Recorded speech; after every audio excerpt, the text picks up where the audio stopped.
నమస్తే, welcome to పొలిటెంట్ health. ఇటీవల రామ్ చరణ్ గారు, ఉపాసన గారు ట్విన్స్కి జన్మనిచ్చారు. ఈ విషయం మనందరికీ తెలిసిందే. ఈ ట్విన్స్కి జన్మనివ్వడానికి వారు ఎలాంటి కేర్ తీసుకున్నారు, దీని వెనుక ఏవైనా సైంటిఫిక్ రీజన్స్ ఉన్నాయా? ఇలాంటి డౌట్స్ క్లారిఫై చేయడానికి ఈ రోజు మనతో పాటు ఉన్నారు gynaecologist and fertility specialist doctor Manasa Badveli గారు. డాక్టర్ గారిని అడిగి మరిన్ని విషయాలు ఇప్పుడు తెలుసుకుందాం. నమస్తే మేడం. నమస్తే. మేము రామ్ చరణ్ అండ్ ఉపాసన గారు ట్విన్స్లో ఒక బాబుని ఒక పాపని వాంటెడ్గా సెలెక్ట్ చేసుకున్నారని బయట అనుకుంటున్నారు. ఇది పాసిబుల్ అవుతుందంటారా? లేదండి, it's not possible. First thing is మనము వాళ్ళు ఎగ్ ఫ్రీజింగ్ చేసుకున్నారు. ఐవీఎఫ్ టెస్ట్ ట్యూబ్ బేబీస్ ఆ ఎగ్స్తోనే తయారు చేశారు. ఆ ఎంబ్రియోస్ని యూట్రస్ లోపల ట్రాన్స్ఫర్ చేశారు. 1 ఎంబ్రియో ట్రాన్స్ఫర్ చేసి ఉండొచ్చు, అది విడిపోయి 2 బేబీస్ అయి ఉండొచ్చు, లేదా 2 ఎంబ్రియోస్ని ట్రాన్స్ఫర్ చేసి ఉండొచ్చు. కొందరు ఏజ్ ఎక్కువ ఉన్నప్పుడు యూజువలీ డబుల్ ఎంబ్రియో ట్రాన్స్ఫర్ అని అంటాము, అది చేయొచ్చు అనమాట. కానీ ఏ జెండర్ బేబీ అనేది సెలెక్షన్ ఇండియాలో పర్మిషన్ లేదు. We cannot select A baby కావాలి, ఆ ఎంబ్రియోని ట్రాన్స్ఫర్ చేస్తాము అనేది ఇండియాలో పర్మిటెడ్ కాదు. సో వాళ్ళు దే కుడెంట్ హ్యావ్ సెలెక్టెడ్ ఇలా అమ్మాయి కావాలి అబ్బాయి కావాలి అని వాళ్ళకి సెలెక్ట్ చేసుకునే ఆప్షన్ లేదు. ఇన్సిడెంటల్గా వాళ్ళకి ఒక అమ్మాయి ఒక అబ్బాయి పుట్టుంటారు. ఓకే. జెండర్ సెలెక్షన్ అనేది ఫస్ట్ ఆఫ్ ఆల్ ఇండియాలో నాట్ పర్మిటెడ్ అండి. ఈ ఐవీఎఫ్ ప్రెగ్నెన్సీస్ చేసుకొని ఏవైతే మనం పిండం తయారు చేస్తామో ఆ పిండం మీద జెండర్ టెస్టింగ్ అనేది పర్మిషన్ లేదు కాబట్టి అవి చెయ్యము. ఆ టెస్టింగ్ చేయడానికి రిక్వైర్మెంట్ ఉన్న రిసోర్సెస్ కూడా ఇండియాలో పెట్టుకోవట్లేదు, ఎందుకంటే because it is not permitted. So ఆ రిసోర్సెస్ కూడా మన దగ్గర లేవన్నమాట. సో అవి ఇంకొంచెం హై టెస్ట్స్ ఉంటాయి, ఇంకొంచెం ఖర్చుతో కూడుకున్న టెస్ట్లు. అవి అబ్రాడ్లో కూడా ఎవరికి చేస్తారంటే కొన్ని జెనెటిక్ డిసీజెస్ ఉంటాయన్నమాట.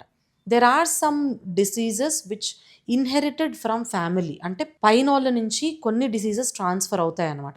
అట్లాంటి డిసీజెస్ కొన్నిసార్లు మేల్ బేబీలో ఈ డిసీజెస్ రావచ్చు, ఫీమేల్లో ఈ డిసీజెస్ రావచ్చు అని కొన్ని డిసీజెస్ ఉన్నాయి అలాంటివి. అట్లాంటివి ఎవరికన్నా ఫ్యామిలీలో రన్ అవుతూ వస్తే అబ్రాడ్లో కూడా అలాంటి వాటికి పర్మిషన్ ఇస్తారనమాట. పలానా ఫ్యామిలీలో ఈ జబ్బు వచ్చి, సో ఇది అబ్బాయి అయితే ఈ జబ్బు రావచ్చు, అమ్మాయి అయితే ఈ జబ్బు రాకపోవచ్చు అని కొన్ని ఉన్నాయన్నమాట. అలాంటి వాళ్ళకే జెండర్ డిటర్మినేషన్ చేసే పర్మిషన్ ఇస్తారు. ఇండియాలో అయితే ఈ డిసీజెస్ చాలా చాలా చాలా rare. We don't see them so frequently. అసలు నేను 15 yearsలో చూడలేదు అలాంటి జెనెటిక్ డిసీజెస్ ఫ్యామిలీస్లో రన్ అయ్యేటివి. సో పర్మిషన్ అసలు లేదనమాట ఇండియాలో మనకి gender determination of the embryos అనేది. Of course gender determination after pregnancy after ఇది అసలు లేదు, but even for the embryos మనకు పర్మిషన్ లేదు. ఈ ట్విన్స్ ప్రెగ్నెన్సీలో ఎలాంటి డైట్ తీసుకోవాలి మేడం? సో డయట్ విషయానికి వచ్చేసరికి పాతకాలం నుంచి మనం ఒకటి కామన్గా వినే డైలాగ్ అండి, ప్రెగ్నెన్సీలో అంటే ఇద్దరికి సరిపడా తినాలి అని. అంటే ఏంటి, ఇప్పుడు 4 ఇడ్లీలు తినే బదులు 8 ఇడ్లీలు తినాలన్నా? Is that possible? It is not possible. డెఫినెట్గా క్యాలరీ రిక్వైర్మెంట్ పెరుగుతుంది ప్రెగ్నెన్సీలో, బికాజ్ బాడీ ఒక బేబీని తయారు చేస్తుంది, ఎక్కువ ప్రోటీన్ ఎక్కువ న్యూట్రిషన్ అవసరం. ఆటోమేటిక్గా ప్రెగ్నెన్సీలో చాలామంది ఉమెన్కి ఆకలి ఎక్కువగా ఉండడం చూస్తాము. సింపుల్ రూల్ ఏంటంటే మీ ఆకలిని బట్టి మీరు తినండి. ఓకే, ఇప్పుడు ఎంతోమంది మనం చాలా పేదోళ్ళని చూస్తుంటాము, they very well have babies. బేబీస్కి కావాల్సిన న్యూట్రిషన్ మదర్ బాడీ స్టోర్స్లో నుంచి లాక్కొని వస్తుంది, బేబీకి రావాల్సిన వెయిట్ కానీ అన్నీ వస్తాయి. సో అట్లని మనం డబుల్ ట్రిపుల్ తినేయాలి అని ఆ పాత పద్ధతులే ఇప్పుడు ఫాలో అయ్యి అందరు బీపీలు షుగర్లు తెచ్చుకుంటున్నారు. ప్రెగ్నెన్సీలో మరీ డబుల్ ట్రిపుల్ వెయిట్ ఎక్కువైపోతున్నారు. సో ఎక్సెస్ వెయిట్ గెయిన్ వల్ల మళ్ళీ BP sugars. So it's not necessary. Simple rule, okay, ఆకలిని బట్టి తినడం. ఫస్ట్ ట్రైమెస్టర్లో కొందరికి వాంతులు ఉన్న వాళ్ళు కొంచెం దౌర్జన్యంగా తినాల్సి ఉంటుంది, వాళ్ళకి అపెటైట్ తక్కువే ఉంటుంది ఆ వామిటింగ్ సెన్సేషన్తో. బట్ అట్లని డబుల్ తినాలి ఇలాంటి ఏమీ అవసరం ఉండదండి. Same thing applies for twins also. ఇప్పుడు ఏంటి, ట్విన్స్ ఉంటే మళ్ళీ ముగ్గురికి తినాలన్నా? అలా కాదు కదా, it is not possible. So నార్మల్గా ఒక బాడీని రిక్వైర్మెంట్ని బట్టి ఒక ఆకలి ఎంత ఉంది దాన్ని బట్టి తింటే that is enough. Plus doctor విజిట్స్లో మేము చూస్తుంటాం వెయిట్ ఎంత గెయిన్ అవుతున్నారు. సడన్గా ఎవరైనా ఎక్కువగా వెయిట్ గెయిన్ అవుతే మేము వాళ్ళని రెస్ట్రిక్ట్ చేయమని కూడా చెప్తాం కొన్నిసార్లు. Unhealthy foods, fatty foods, sugary foods restrict చేయమని చెప్తాము, వాకింగ్ బాగా చేయండి అని చెప్తాం. ఈ ట్విన్స్ ప్రెగ్నెన్సీకి నార్మల్ డెలివరీ అయ్యే ఛాన్సెస్ ఉంటాయి మేడం? సో ట్విన్స్కి వచ్చేటప్పటికి డెలివరీ ప్లాన్ ప్రీ డిసైడెడ్గా ఉండదండి.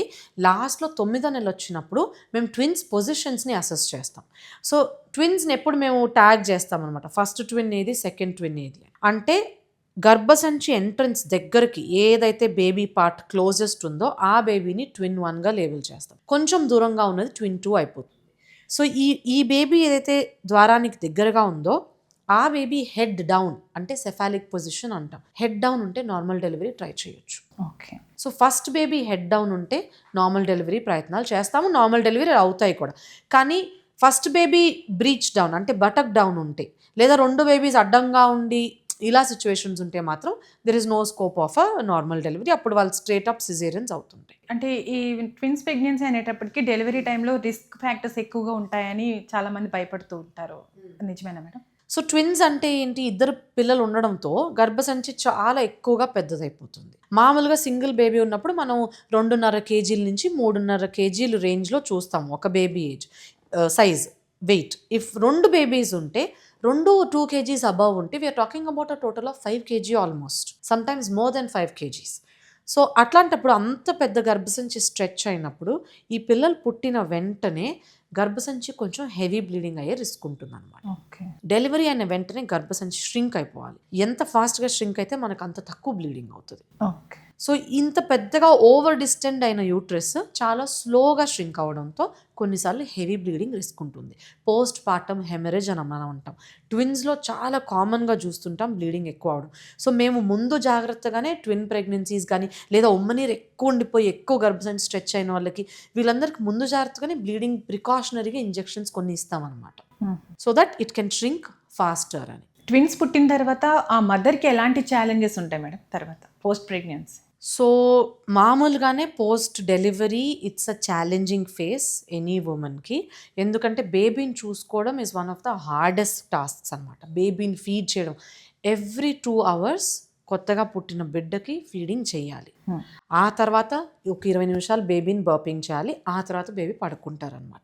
ఇది ఎవ్రీ 2 hours చేయాలి. సో ఇమాజిన్ దీంట్లోనే పగలు రాత్రి చేయాలి మళ్ళీ. సో మదర్కి డెఫినెట్గా నిద్ర తక్కువ ఉండడం అనేది, దాంతో కొంచెం పోస్ట్ పార్టమ్ డిప్రెషన్ రిస్క్ ఇవి కూడా ఉంటాయి. ట్విన్స్ ఉన్న వాళ్ళకి this is double the risk. So ఒక బేబీని 20 నిమిషాలు ఫీడ్ చేసి పండు పెడితే నెక్స్ట్ బేబీకి ఫీడ్ చేసి టైం వచ్చేస్తుంది. So the mother is continuously 24/7 ఇదే పని మీద ఉంటారనమాట. సో ట్విన్స్ని చూసుకోవడం ఇంకా ఛాలెంజింగ్. సో మదర్స్కి ఫస్ట్ ఆఫ్ ఆల్ ఇద్దరు బేబీస్కి సరిపడా మిల్క్ రావడానికి అడిక్వేట్గా న్యూట్రిషన్ ఉండాలి. ఇద్దరు బేబీస్కి సరిపడా టైం ఉండాలి. ఇద్దరిని ఫీడ్ చేయాలి, ఇద్దరిని బర్పింగ్ చేయాలి. సో ఎక్కువ మంది ఫ్యామిలీలో హెల్ప్ చేయాల్సిన సిచ్యువేషన్ ఉంటుంది. సో మదర్ ఫీడింగ్ చూసుకుంటే ఇంకెవరన్నా బర్పింగ్ పని చేసుకుంటే అప్పుడు మదర్ కొంచెం రెస్టింగ్ టైం ఉంటుందన్నమాట. So it is not easy. మామూలుగా ఒక్క బేబీని పెంచడమే చాలా కష్టమైన పని. ఫిజికల్గా, మెంటల్గా, ఎమోషనల్గా ఇద్దరిని బేబీస్ని చూసుకోవడం అంటే that is even more challenging. So post partum depressions ఇవన్నీ ఇంకా ఎక్కువగా చూస్తుంటాం వీళ్ళల్లో. సో అడిక్వేట్ ఫ్యామిలీ హెల్ప్ ఉండాలి. కమల పిల్లలు ఉన్నప్పుడు హెల్ప్ చేయడానికి 2-3 ఆడోళ్ళు ఉండాలి. బేబీస్కి మసాజ్ ఇవ్వడానికి కానీ, స్నానం ఇవ్వడం కానీ, వేరే ఎవరన్నా చూసుకుంటే ఇలాంటి పనులన్నీ ఓన్లీ ఫీడింగ్ మీద తను ఫోకస్ చేసుకొని అడిక్వేట్గా తను రెస్ట్ తీసుకోవచ్చు అనమాట. బికాస్ తను కూడా హీల్ అవ్వాలి. నార్మల్ డెలివరీ అయినా సిజేరియన్ అయినా కూడా మదర్ బాడీ చాలా సోర్ అయిపోతుంది. తనకే హీలింగ్ జరగడానికి కొంచెం ఎనర్జీ కావాలి, ప్లస్ ఫీడింగ్ చేయాలి. So it's a very challenging phase అనమాట. ట్విన్స్ ఉన్నప్పుడు yes definitely it is much hard. Twins పుట్టిన తర్వాత వారి మెంటల్గా కానీ ఫిజికల్గా కానీ వాళ్ళ బిహేవియర్ ఎలా ఉంటుందంటారు? సో ట్విన్స్లో 2 రకాలు ఉన్నాయండి. ఒకరు ఐడెంటికల్ ట్విన్స్, ఒకరు నాన్ ఐడెంటికల్ ట్విన్స్.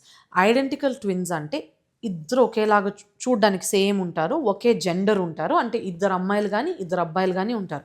సో వీళ్ళు ఒక పిండం విడుదలయ్యి పుట్టితే వచ్చే ట్విన్స్ అనమాట ఐడెంటికల్ ట్విన్స్ యూజువలీ. ఇప్పుడు 2 ఎగ్స్ ఫర్టిలైజ్ అయ్యి 2 ఎంబ్రియోస్ తయారైతే 2 different pregnancies but in 1 uterus అనమాట. వీళ్ళు నాన్ ఐడెంటికల్ ట్విన్స్.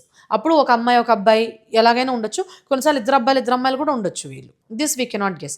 సో ఈ ప్రెగ్నెన్సీ ఐడెంటికల్ ట్విన్స్ ఉన్నప్పుడు ఏమవుతుందంటే ఒక్కటే ఎగ్జాక్ట్ జెనెటిక్ మెటీరియల్ ఉంటుంది వాళ్ళకి. బికాజ్ ఒక పిండమే సపరేట్ అయ్యి 2 అయింది కాబట్టి. సో ఎగ్జాక్ట్ ఐడెంటికల్ ఉంటారు వాళ్ళు చూడడానికి కూడా. కానీ పర్సనాలిటీ వీళ్ళు పెరిగే కొద్దీ ఇలాంటి పిల్లలు ఎవరికి వాళ్ళ పర్సనాలిటీ డెవలప్ అవుతుంది. ఇప్పుడు మనం సిబ్లింగ్స్ని చూస్తాము. ఒకే ఇంట్లో 2 సిబ్లింగ్స్ ఉన్నప్పుడు ఒకరు కంప్లీట్ మదర్ లాగా ఉండొచ్చు, ఒకరు కంప్లీట్ ఫాదర్ లాగా ఉండొచ్చు, కంప్లీట్గా డిఫరెంట్గా కూడా ఉండొచ్చు. సో పెరిగే కొద్దీ వాళ్ళు పెరిగిన ఎన్వైరన్మెంట్ని బట్టి, వాళ్ళ ఫ్రెండ్స్ని బట్టి పర్సనాలిటీ డిఫరెంట్గా ఉండొచ్చు. What they like to eat, వీళ్ళు ఈ ఒక పర్సన్కి నచ్చినవి ఇంకో పర్సన్కి నచ్చకపోవచ్చు. So those things will be completely different అండి. చూడ్డానికి మాత్రమే సేమ్ ఉంటారు. హైట్ వెయిట్ కూడా సేమ్ ఉండొచ్చు వీళ్ళు, కానీ thinking process, mental state of mind, personality development ఇవన్నీ డిఫరెంట్ ఉండొచ్చు. మళ్ళీ ఇంకోటి ఒకరు కొడితే ఒకరు కదిలితే ఇంకొకరు కదులుతారని సినిమాలో చూపించినట్టు అదైతే కంప్లీట్లీ రబ్బిష్ అండి, అది జరగదు. మేడం నేను దగ్గరగా ఒక ట్విన్స్ని అయితే చూశాను.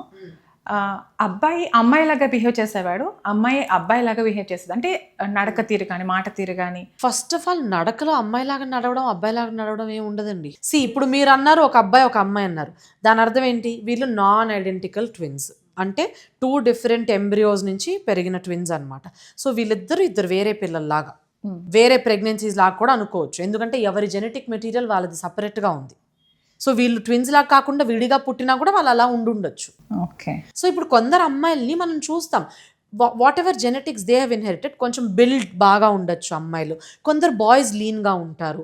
అట్లా ఏమైనా డిఫరెన్స్ రావచ్చు ఏమో కానీ based on what genetic material they inherited, అట్లని అమ్మాయిలాగా నడవాలి అబ్బాయిలాగా నడవాలని ఇదేం ఉండదు. బిహేవియర్ కూడా అలానే ఉండేది మేడం. బిహేవియర్ అలా ఉందంటే మరి ఈ మధ్య వచ్చే పిల్లలు we are seeing so much of transgenders and ఇలాంటివి. అలానే ఉండేవారు వాళ్ళిద్దరు. This is a whole different topic అండి. మెడికల్ పరంగా చూస్తే కొందరికి XY క్రోమోజోమ్ వచ్చిన బేబీస్ అంటే ఏంటి, సపోజ్ XY వచ్చింది, technically that baby should be a boy కదా. కొన్నిసార్లు ఏమవుతుందంటే there is something called as androgen insensitivity syndrome అనమాట. సో లోపల XY జీన్ వచ్చింది అంటే అబ్బాయిగా పుడతారు, టెస్టిస్ వస్తుంది, లోపల టెస్టోస్టెరాన్ వస్తుంది. కానీ వాళ్ళకి ఆండ్రోజన్ ఇన్సెన్సిటివిటీ అని ఒక ప్రాబ్లం ఉంటుంది, ఒక ఎంజైమ్లో ప్రాబ్లం ఉంటుంది అనమాట. అట్లాంటప్పుడు వాళ్ళకి టెస్టోస్టెరాన్ పని చేయదు ఒంట్లో. సో వాళ్ళకేంటి ఆ బాయ్ టైప్ బాడీ హ్యాబిటస్ రాదనమాట. సో ఇవన్నీ మెడికల్గా క్యూర్ చేయాలి. వాళ్ళకి తెలియకుండా బయట చూడడానికి కూడా ఏంటంటే జెనిటాలియా అంటే ఈ ప్రైవేట్ పార్ట్స్ సరిగ్గా డెవలప్ అవ్వక పుట్టినప్పుడు అబ్బాయిగా లోపల జెనెటిక్గా అబ్బాయి ఉన్నా కానీ బయటకి there will be a confusion of a women అనమాట, ఫీమేల్ లాగా. ఎందుకంటే ఇప్పుడు ఉమెన్కి ఉన్న జెనెటిక్ అంటే ప్రైవేట్ పార్ట్స్లో క్లైటోరిస్ అని ఒకటి ఉంటుంది, which is what is the penis for men. XX chromosome వచ్చి అమ్మాయిగా పుడితే ఆ క్లైటోరిస్ చిన్నగా ఉంటుంది, XY క్రోమోజోమ్ వచ్చి అబ్బాయి అయిపోతే పీనిస్ అయి పెద్దది అవుతుంది. కానీ హార్మోన్ సరిగ్గా పనిచేయనప్పుడు ఆ పీనిస్ పెద్దది అవ్వనప్పుడు చిన్నగానే ఉండిపోద్ది, అమ్మాయిని కన్ఫ్యూజన్ వచ్చేస్తుంది అనమాట పుట్టినప్పుడు. సో వాళ్ళు అమ్మాయిలానే పెంచుతారు ఆ బేబీస్ని కూడా తెలియక. తర్వాత ఫ్యూచర్లో పీరియడ్ రాలేదని అప్పుడు వస్తారనమాట. అప్పుడు we diagnose that this is not actually a girl, this is actually a boy. But testis లోపలే ఉంది, అది పనిచేయదు, కిందకి రాలేదు, టెస్టిస్ అసలు బయటికే రాలేదు, సో స్క్రోటమ్ సాక్ లేదు, పీనిస్ తయారవ్వలేదు. దీస్ ఆర్ మెడికల్ హెర్మోఫ్రోడైటిజం అని అంటాం. ఇప్పుడు ఫ్యాన్సీగా ఈ మధ్య వచ్చిన ట్రాన్స్జెండర్స్ ఇవన్నీ it is a state of mind అనమాట. So even though they are genetically a boy, even phenotypically they are a boy, అంటే చూడ్డానికి కూడా బాయ్ లాగా ఉంటారు, but they like the girly things, like they like dressing up like a girl, they like doing the girly things. ఇవి different అనమాట. ఇవి బాడీలో ఏం ప్రాబ్లం ఉండదు, it is a state of a mind. అదనమాట, that is a completely different thing. So what they say is we connect with this kind of a personality అని. So whatever personality they mentally connect with, they develop themselves like that అనమాట. అట్లా వాళ్ళ dressing అలా అయిపోతుంది, ఆటోమేటిక్గా వాళ్ళ behaviour కూడా అలా అయిపోతుంది అనమాట. ఇప్పుడు ట్విన్స్లో ఇలాంటి ఒక ప్రాబ్లం ఎప్పుడైనా మీరు చూసారా అంటే ఇలాంటి రేర్ కేసెస్? నో, పెద్ద ఈ వాళ్ళ పర్సనాలిటీ డెవలప్మెంట్లో ఏమైనా జరుగుంటే అది జరుగుండొచ్చు, కానీ ట్విన్స్ వల్ల అయ్యింది అనేది ఏమీ లేదండి. మ్యామ్, ప్రెగ్నెన్సీ స్టార్ట్ అయిన తర్వాత ఒక అమ్మాయి పుట్టాలి లేదా అబ్బాయి పుట్టాలి అని ఎలా డిసైడ్ అవుతుంది? అంటే ప్రెగ్నెన్సీలో అంటే గర్భసంచిలో ఎలా అది ఫిక్స్ అవుతుంది అని? సో ఇప్పుడు ఆడవాళ్ళకి క్రోమోజోమ్స్ XX ఉంటాయి, మగవాళ్ళకి క్రోమోజోమ్స్ X అండ్ Y ఉంటాయి అన్నమాట. ఓకే, సో ఇప్పుడు అమ్మాయి ఎగ్ నుంచి Xే వస్తుంది, బికాస్ తనకుండేది 2 Xలే కాబట్టి. అబ్బాయిలో స్పర్మ్ వచ్చినప్పుడు 2 రకాలు వస్తాయి, కొన్ని స్పర్మ్స్ Xతో వస్తాయి, కొన్ని స్పర్మ్స్ Yతో వస్తాయి అన్నమాట. సో సపోజ్ ఇప్పుడు మనం ప్రెగ్నెంట్ అయినప్పుడు ఈ అమ్మాయి చాలా స్పర్మ్స్ వెళ్ళినాయి లోపలికి, ఏ స్పర్మ్ వెళ్ళి ఎగ్ని ఫర్టిలైజ్ చేస్తుందో మనం డిసైడ్ చేయలేము. X క్రోమోజోమ్ క్యారీ చేసే స్పర్మ్ వెళ్తే అది X అండ్ X అవుతుంది కదా, X స్పర్మ్ X ఎగ్, అప్పుడు అది అమ్మాయి అవుతుంది. సపోజ్ Y క్యారీ చేసే స్పర్మ్ వెళ్ళింది అంటే ఈ స్పర్మ్లో ఉన్న Y, ఎగ్లో ఉన్న X కలిపి XY అవుతుంది, అది అబ్బాయి అవుతారు. So it is the sperm that decides అండి అమ్మాయి పుట్టబోతున్నారా అబ్బాయి పుట్టబోతున్నారా అనేది. ఎన్నోసార్లు మనం చూస్తుంటాం, ఎంతో డిసప్పాయింట్ అయిపోతుంటారు హస్బెండ్స్ కానీ, హస్బెండ్ వాళ్ళ ఫ్యామిలీ స్పెషల్గా, ఏంటి అమ్మాయిలు పుడుతున్నారు పదే పదే అని. అండ్ మోస్ట్ ఆఫెన్ చాలా దగ్గరలో అమ్మాయి బ్లేమ్ అవుతుంది అనమాట. బట్ జనాలకు తెలియని విషయం ఏంటంటే అబ్బాయి నుంచి వచ్చే స్పర్మ్ వల్ల డిసైడ్ అవుతుంది అది అమ్మాయా అబ్బాయా అనేది. అది అవగాహన తెలియాలంటే చాలా చాలా మందికి తెలియదు మేడం, ఈ విషయం తెలియక. ఎస్, ఇది తెలియాలండి మన సొసైటీలో, చాలా ఇంపార్టెంట్. మనం ఎడ్యుకేటెడ్గా ఇలా ఫ్యాన్సీ రూమ్లో వీడియో రికార్డింగ్ చేసుకుంటున్నాం, మన నాలెడ్జ్ వేరు. బట్ చాలా లోవర్ స్ట్రాటా ఆఫ్ ద సొసైటీలో ఎంతోమంది ఆడవాళ్ళు సఫర్ అవుతున్నారు.